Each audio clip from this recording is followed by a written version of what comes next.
He didn't say a word, and somehow that silence exploded into the loudest story of the week. What should have been a routine depth chart announcement turned into a national spectacle. The Browns named Dillon Gabriel their starter, kept Joe Flacco as the veteran backup, and left Shedeur Sanders down the list. On paper, it's a tidy, conservative move. Give the steady options a chance while protecting a hyped rookie.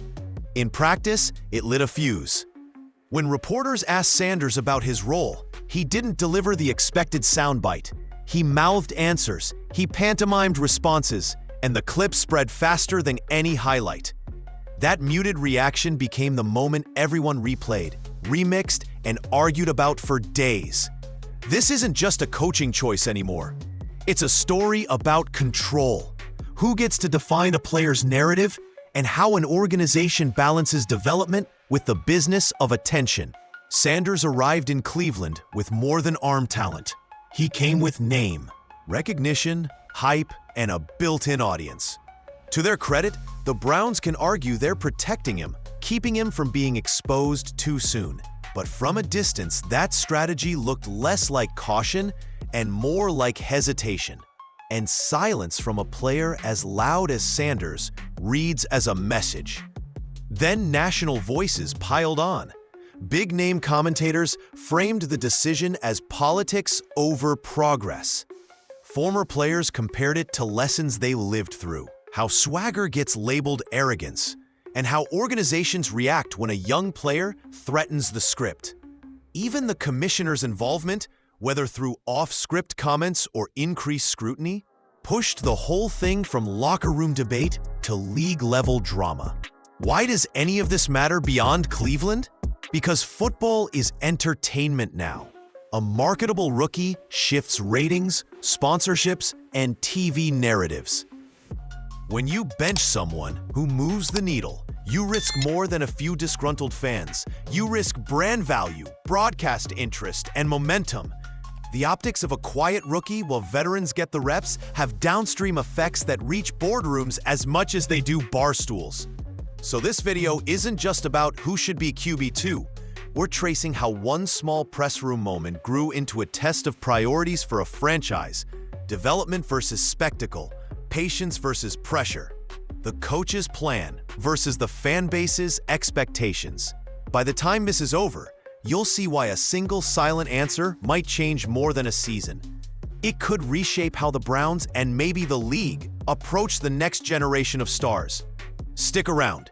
We're about to unpack the pantomime that broke the internet, the roster logic that ignited it, the media and league reactions, and what this means for Shedeur, the Browns, and the NFL's next act. When the Cleveland Browns officially announced their quarterback depth chart, it should have been a routine moment.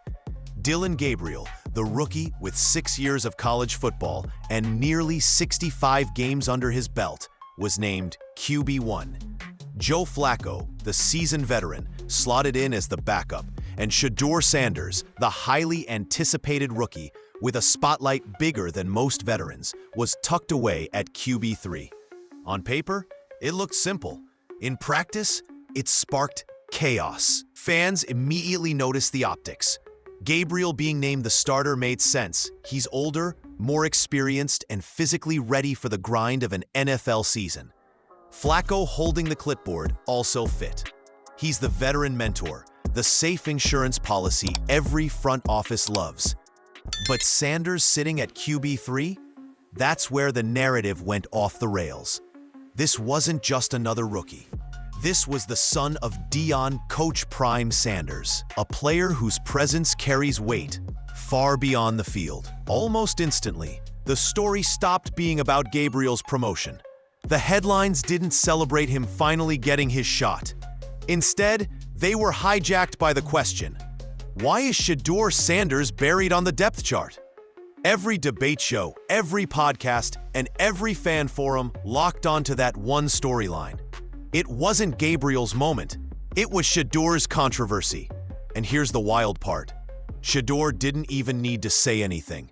His body language in press conferences, his short answers, and his silence spoke louder than words. That quiet confidence mixed with the frustration fans projected onto him, turned into a storyline bigger than the Browns themselves. Suddenly, Cleveland wasn't trending for its quarterback plan.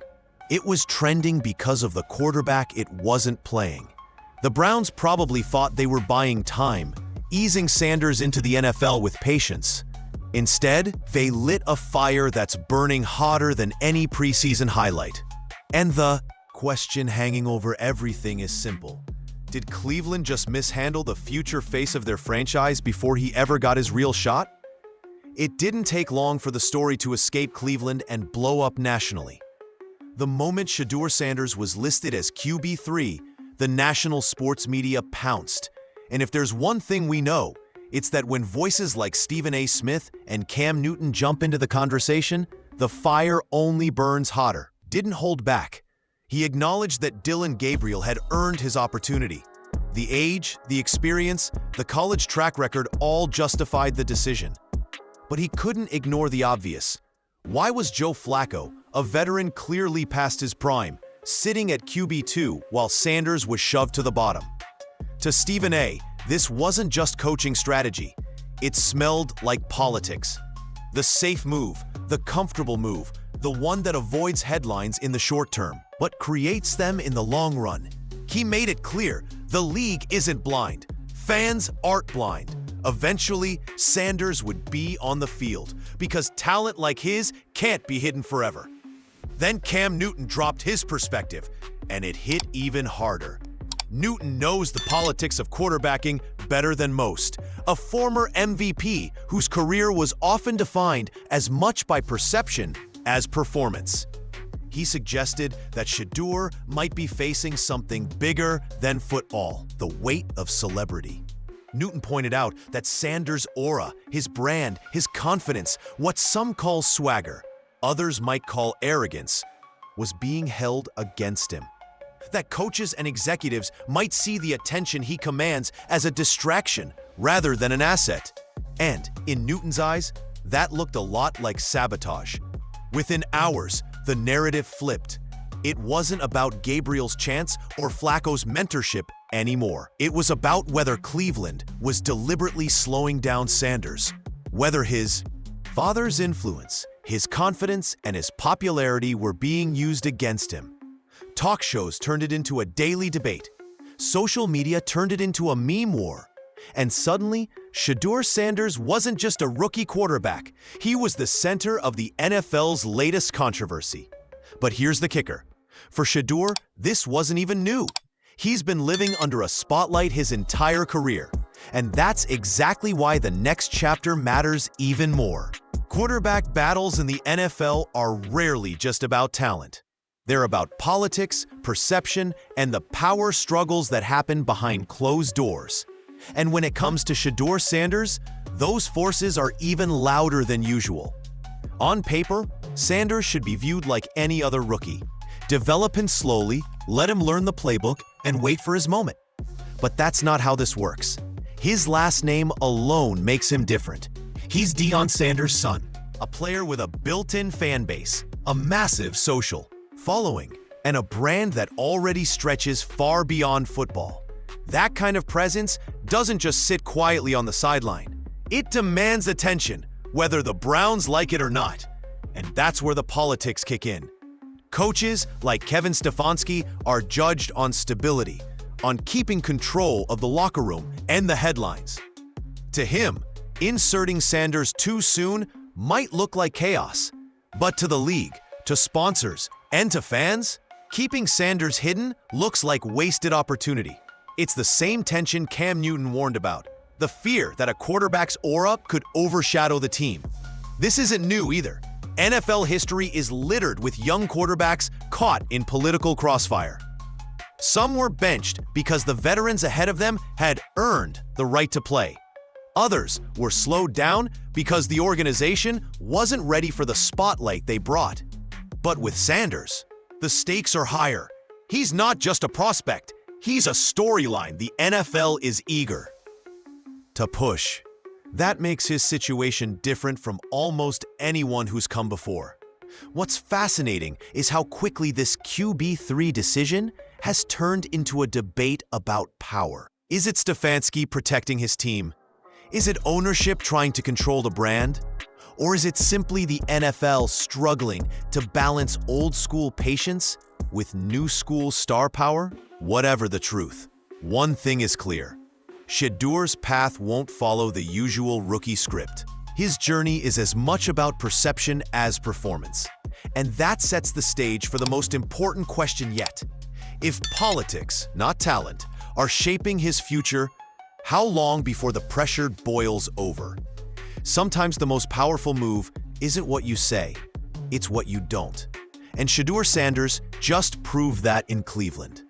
When faced with questions from the media about his role, about the depth chart, about whether he was frustrated, he didn't give the typical rookie answers. No cliches about trusting the process, no long explanations about waiting for his time. Instead, he chose silence. And that silence spoke louder than words. Reporters weren't sure what to make of it. Some called it arrogance, others called it immaturity, and a few recognized it for what it really was: control. By saying almost nothing, Sanders flipped the power dynamic. He turned press conferences into guessing games, forcing the media to fill in the blanks with their own speculation. Was he sending a message to Stefanski? Was he showing defiance? Or was he simply refusing to play along with the narrative being pushed onto him? Either way, it worked. His short, almost playful responses went viral. Clips of him shrugging off questions spread across social media, sparking debates that dominated sports talk shows for days. Instead of looking like a rookie lost in the shuffle, Sanders suddenly looked like a player in control of the conversation without actually saying a thing. And here's the brilliance of it. In a league where every word can be twisted, Sanders left nothing to twist. He gave no sound bites that could be used against him, no quotes to fuel negative headlines. Instead, he gave just enough to keep everyone talking. It was part mystery, part confidence, and entirely calculated. For a quarterback still waiting for his chance, that's rare. Most rookies fade into the background when they're benched. Sanders managed to make the world pay attention to him without ever stepping on the field. And that silence, that deliberate withholding, may have done more to shape his narrative than any touchdown pass could. But of course, silence only works for so long. Eventually, people will want action, and that's where the next stage of this story begins. Shedeur Sanders isn't just a quarterback. He's a brand, a storyline, and a marketing machine wrapped in shoulder pads. That's what separates his situation from nearly every other rookie in the league. When the Browns list him at QB3, it doesn't just affect their depth chart. It ripples across sponsors, broadcasters, and fans who see Sanders as more than a football player. Think about it. This is the son of Deion Coach Prime Sanders, one of the most marketable figures in sports history. From his college days at Jackson State to Colorado, Shedeur built his own identity as both a quarterback and a cultural figure. His social media following rivals established NFL stars. His highlights generate millions of views before most rookies even get their jersey numbers. And every time he steps in front of a microphone, he commands attention like a seasoned veteran. For the NFL, that's gold. The league thrives on star power. Tom Brady's dynasty, Patrick Mahomes, immediacy. And sooner or later, those two forces will collide in a way Cleveland can't ignore.